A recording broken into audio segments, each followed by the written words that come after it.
108 to 105. That was the results last night of the Western Conference Finals between the Wolves and the Mavs. And the fallout from last night's loss, I had to bring in my guy, Jon Krawczynski, senior writer for The Athletic, covers the Timberwolves. And I just want to start here first, John, because this has been a long time coming. It's like 20 years in between. But the T-Wolves hosted their first Western Conference Final game in a long time. Just give me the atmosphere. I'm a big atmosphere guy, John. Tell me how the atmosphere was last night in the Target Center. Yeah, Kirk, it was electric. As you said, it has been 20 years. 2004 when Kevin Garnett and Latrell Sprewell and Sam Cassell got to the Western Conference Finals and lost to the Lakers. And it hasn't just been 20 years. It's been 20 hard years for these fans. You're talking about tons of losses, firings, different coaches, different GMs, trades and players and dysfunction and things like that. And so for this team to sort of emerge from that rubble with a really exciting core, coming off of an incredible win against Denver in Game 7 in the last series, everyone was just really amped up. The town, I've lived here most of my life. The Twin Cities are as kind of in the Timberwolves corner as they've ever been. People got really, really excited about it. And I got the lights turning out on me. They're shooting it, but people are really, really excited about it. And it was just like, it was super loud. They were standing the whole game. It was a close game. So a lot of fun at Target Center last night for sure. John, we played a little bit of sound earlier from Anthony Edwards' postgame. And you mentioned the excitement in the arena. I know the players, they feel it, they feed off of it. And you sometimes sort of start to do more than it's expected of you. And listening to Anthony Edwards after the game say, look, man, we were gassed. We were out of it. We were tired. I know he's very authentic. You cover him. You know that it's one of those things where you love for someone to be as honest and truthful. But to hear him say, hey, we were just tired and flat, how does that fall with you and maybe the fan base? Yeah, I mean, I certainly think there's some disappointment, obviously, that, in such a big moment, Game 1, Western Conference Finals, that, your best player is saying that he was tired. But I also kind of can understand it, right? I mean, they're coming off an epic Game 7 win in Denver to get somewhere where most of these guys have never been before. And so this is a first-time experience for much of this roster. And I think that, as you alluded to, Kirk, this, like, there's a way for athletes to get almost too amped up early in the day. Right. And you expend a lot of energy getting really excited. And I think in Anthony Edwards' case, not only was that a part, but he had to guard Kyrie Irving the whole game. Yeah. And that takes a lot out of you as well. And so I do think that that the Wolves were a step slow, as Anthony Edwards put it, because of all of that adrenaline that they felt in Game 7, and they had a little bit of hard time kind of managing that. I think in Game 2, they'll be a little bit more settled in to the series, understanding the stage and all of that, but it certainly was a factor in the coming up just short in Game 1. He's a senior writer for The Athletic covering the Timberwolves. Jon Krawczynski joined me here, Kirk Morrison, on the Rich Eisen Show, filling in for Rich. But you talked about like Anthony and how he can adjust, what he can do. But when you watch the game, his first opportunity in this Western Conference Finals, and I know a lot is being put on him, also, being an all-NBA player, everyone's going to focus on him and on him. And he's taking the bull by the horns and say, hey, I want to play offense. I want to play defense. But this is one of the best defensive teams in all of the NBA. Is this truly something that he has to be a defensive standout? Or we say, hey, look, we need you in the fourth quarter, where I saw last night he just didn't have the offensive prowess that you would expect. Could we see him maybe slough off defensively, or they're changed defensive schemes for the next game? Yeah, that's a huge challenge, Kirk, and it's probably something that they will look at. Maybe there's an opportunity earlier in the game to give, let's say, Nickeil Alexander-Walker a little bit more of a crack at Kyrie Irving and maybe conserve some of Anthony Edwards' legs. But one of the things that has made this Timberwolves team special and has gotten them to this point is that their best player goes at it on both ends. And Ant wants these challenges. He wants to guard guys like Kyrie Irving and even Luka every once in a while. He puts that on his shoulders, and that's what kind of separates him when you're talking about the conversation of best young players in the league, is he does it on both ends. And so I do think that there might be an opportunity or two to look at for him to take a little bit more of a sideshow part role in the defense. But with the way that the Mavericks are constructed, with so much of their scoring prowess in the backcourt with Kyrie Irving and Luka Doncic, it's really hard to do that, because otherwise, are you going to put Mike Conley on Kyrie? Are you going to put Nikhil on Kyrie? Those are tough matchups. And so I just think that the better path is probably just to let Ant experience game one and really just tailor his whole approach with a little more knowledge into game two, and expect that he can still find a way to impact both ends. Yeah, as much as we focus on Anthony Edwards, though, I think, John, I'm looking at this series, and we know it's Kyrie and Luka over there with the Mavericks. And then anything that they get outside of that is great from other players. When it comes to, obviously, the T-Wolves, it's Anthony Edwards, and you would expect it to be Karl-Anthony Towns, maybe a mix-in of McDaniels as well. Conley only had 6 points last night. Is it really about Karl-Anthony Towns in this series? Because he has to play what we've always expected from him, but now with the focus in the Western Conference Final, you call yourself the best shooting big man. You call yourself one of the best players in the NBA. This is a series in which he's got to be averaging 25, 30-plus points if they expect to win this series, right, John? Yeah, I think so. I mean, when you look at last night, it was, Kyrie had 30 and Luka had 33. So their big two showed up. Anthony Edwards, 19, Karl-Anthony Towns, 16, 6 for 20 for Karl-Anthony Towns, 2 for 9 from 3.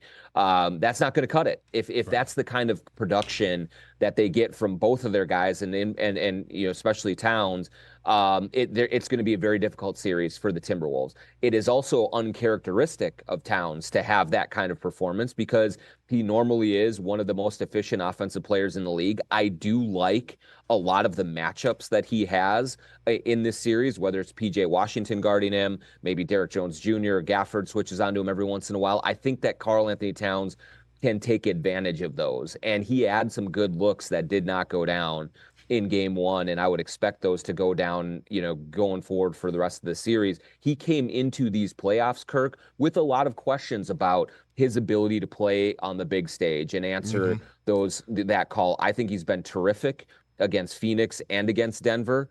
But yeah, he was off in game one. He did not hit the shots that he normally makes, and he's going to have to get back to that form if the Wolves are going to be able to exploit some mismatches and create some other opportunities for Edwards, for other people. You got to get Karl-Anthony Towns using some of that gravity to bring some of the attention of the defense toward him.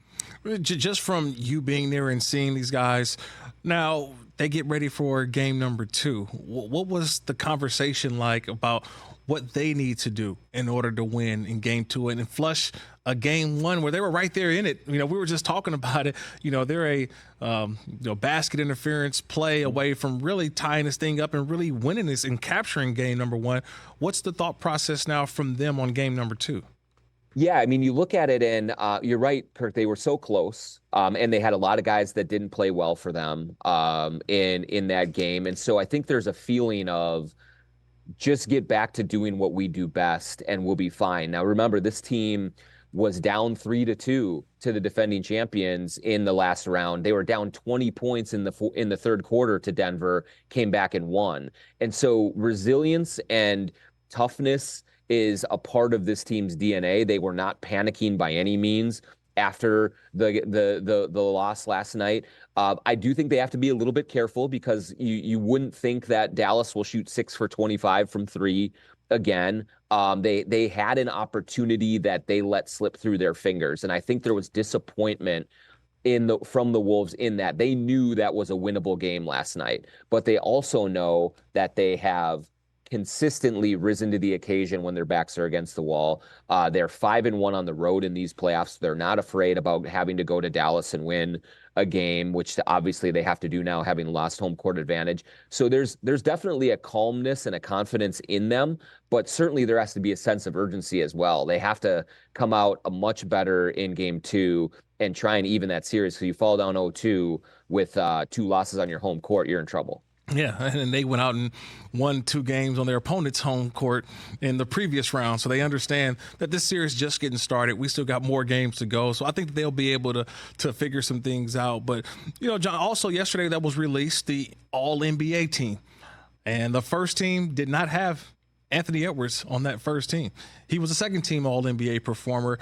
Was there any thoughts that he talked about that maybe he felt like he should have been on the first team, or just excited to be labeled as one of the greats of the NBA right now currently?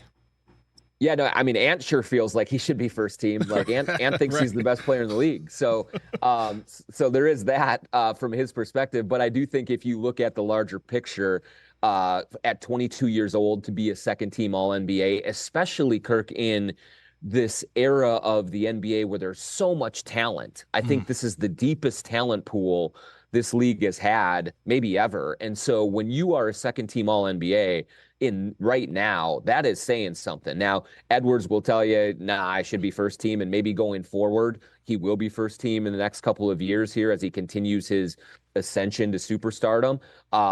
But it doesn't take away from an incredible season that he had. He came out of the Team USA experience at the World Cup and really made a leap this year, especially as a vocal leader, Kirk. The thing that stands out about him the most is, obviously super athletic. He is very productive, great defender, all of those things. But his leadership at such a young age has been really impressive. And I think that only, kind of lays out a path for him for incredible success going forward. And I'm sure he will have some first team nods on his resume eventually here.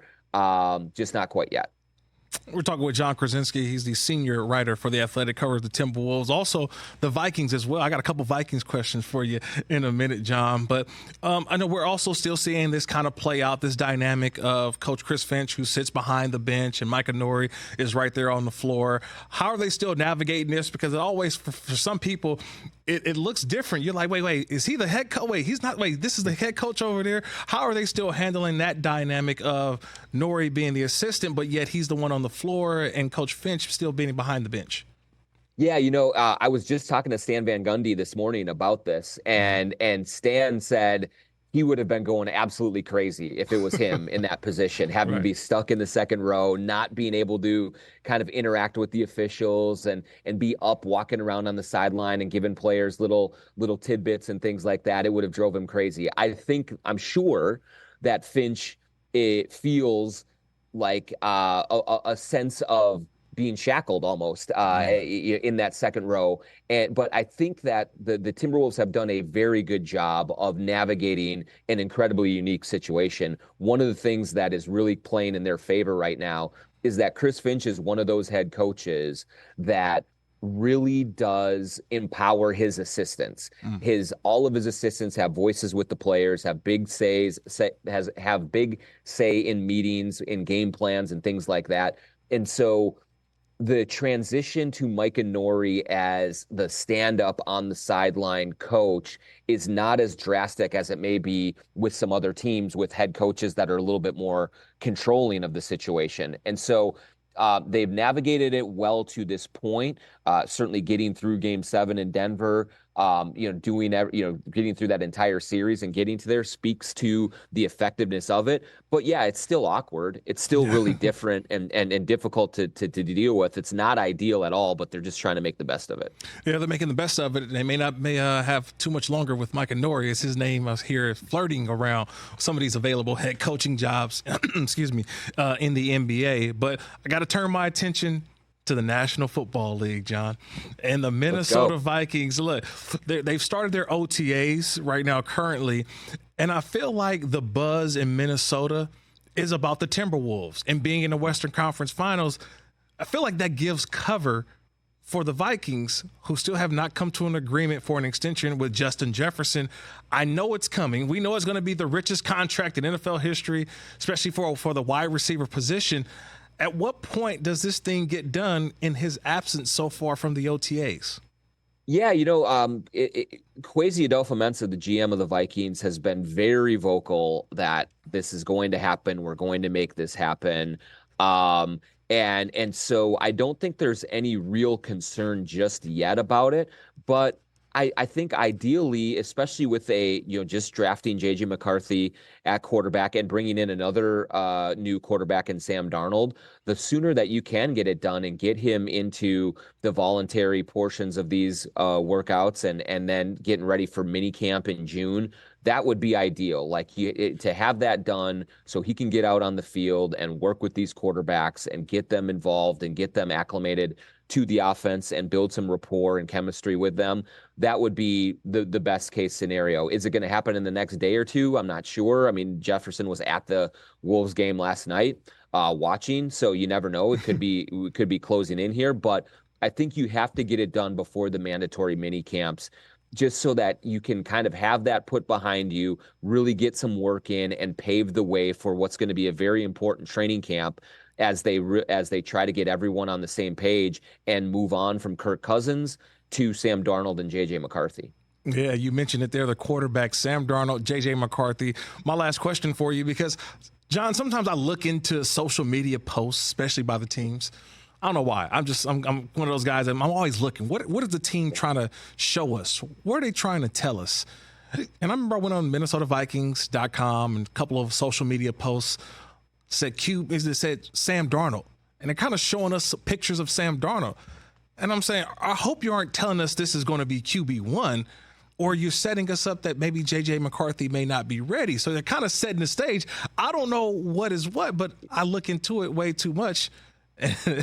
Sorry about that. Yeah, no problem. I look at it way too much, but what does that situation look like so far? I know we're still early in the offseason process, the OTA, but they're trying to sell me on Sam Darnold early on. I'm like, yeah, you traded up for JJ McCarthy. You got to tell me he's going to be in the mix.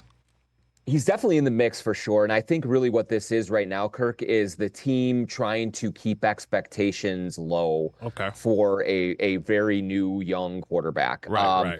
They have been very vocal about saying, we're not going to rush this. We're going to let JJ come in at his speed and learn things and make sure that, they know this is a long-term investment for JJ McCarthy. Right. And if they feel like they have to rush him out there, that could potentially expose him to maybe some struggles that Sam Darnold himself probably faced by being run out there earlier. Other young quarterbacks, Zach Wilson, whoever you want to name, who were thrown into the fire early and did struggle. And so I think it's just a matter of not putting too much pressure on McCarthy. But absolutely, I would tell you, Kirk, that if they go through the offseason program, they go into training camp, and it becomes clear that McCarthy is ready for this and is their best option, I think that they'll start with him week one. But I also think that they are not afraid to take their time with him, to give him, if it takes till midseason, if it takes a full season, the Patrick Mahomes model of sitting and watching and learning. They're going to do what's best for him because they know, everyone, Kevin O'Connell, Kwesi Adolfo-Mensah, they all know that if it doesn't work with JJ McCarthy, it's probably going to be someone else making the next pick on their quarterback. So they have to get this right. And I think the early handling of this in the public is all just so that JJ McCarthy does not feel the pressure coming in to just play right away. Well said, John. Well said. He's a senior writer for The Athletic, covering the Timberwolves and the Vikings. The Mavs shot the lights out, and maybe in the room you're in right now last night. Can the Timberwolves keep the lights on in game number 2? We will see, man. John, I appreciate the time. Thanks for everything, and catch up with you soon. Yeah, thanks, Kirk. I do think Kyrie just walked in here when the lights came out. So, yeah, that's the problem. So. I love it, man. John, appreciate it, brother. All right. Catch the Rich Eisen Show every single day on the Roku channel, 12 to 3 Eastern, for free.